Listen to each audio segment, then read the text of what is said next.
Sir, ಈಗ ಈ ಬಿಲ್ಲನ್ನು ನಾನು ಸ್ವಾಗತ ಮಾಡ್ತೀನಿ.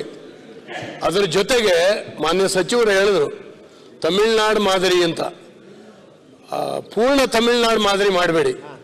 ಯಾಕಂದ್ರೆ ನಾವು ತಮಿಳ್ನಾಡಿಗೆ ಹೋದ್ರೆ ಅದೇನು ಬೋರ್ಡು ಅಂತ ನಮಗೇನು ಅರ್ಥ ಆಗೋದಿಲ್ಲ. ಯಾಕಂದ್ರೆ ನಮ್ಮಲ್ಲಿಗೂ ಪ್ರವಾಸಿಗಳು ಬರಬೇಕು, ಬೇರೆ ಬೇರೆ ಜನ ಬರಬೇಕು. ನೀವು ಹೇಳ್ದಾಗೇನೆ 20% 40% ಬೇರೆ ಭಾಷೆ, ಇಂಗ್ಲೀಷು, ಇನ್ಯಾವುದೋ ಹಿಂದಿನಲ್ಲೂ ಇರಲಿ, 60 ಭಾಗ ಕನ್ನಡ ಇರಲಿ.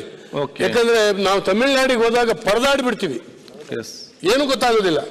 ಆ ಸ್ಥಿತಿ ಅಂತೂ ಆಗಬಾರ್ದು. ಅಷ್ಟೊಂದು ಅಂಧಾಭಿಮಾನ ಇರಬಾರ್ದು. ನಮ್ಮ ರಾಜ್ಯಕ್ಕೆ ಬೇರೆಯವರು ಬರೋಂಗಿರಲಿ. ಮನೆ ಅಧ್ಯಕ್ಷರೇ, ಸರ್, ಈಗ ಈ ಬಿಲ್ಲನ್ನು ನಾನು ಸ್ವಾಗತ ಮಾಡ್ತೀನಿ. ಅದರ ಜೊತೆಗೆ ಮಾನ್ಯ ಸಚಿವರು ಹೇಳಿದ್ರು ತಮಿಳ್ನಾಡು ಮಾದರಿ ಅಂತ.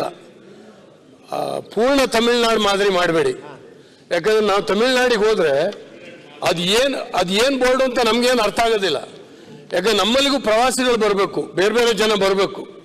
ನೀವು ಹೇಳ್ದಾಗೇನೆ 20% 40% ಬೇರೆ ಭಾಷೆ, ಇಂಗ್ಲೀಷು, ಇನ್ಯಾವುದೋ ಹಿಂದಿನಲ್ಲೂ ಇರಲಿ, 60 ಭಾಗ ಕನ್ನಡ ಇರಲಿ. ಯಾಕಂದ್ರೆ ನಾವು ತಮಿಳ್ನಾಡಿಗೆ ಹೋದಾಗ ಪರದಾಡ್ಬಿಡ್ತೀವಿ, ಏನು ಗೊತ್ತಾಗೋದಿಲ್ಲ. ಆ ಸ್ಥಿತಿ ಅಂತೂ ಆಗಬಾರ್ದು. ಅಷ್ಟೊಂದು ಅಂಧಾಭಿಮಾನ ಇರಬಾರ್ದು. ನಮ್ಮ ರಾಜ್ಯಕ್ಕೆ ಬೇರೆಯವರು ಬರೋಂಗಿರಲಿ.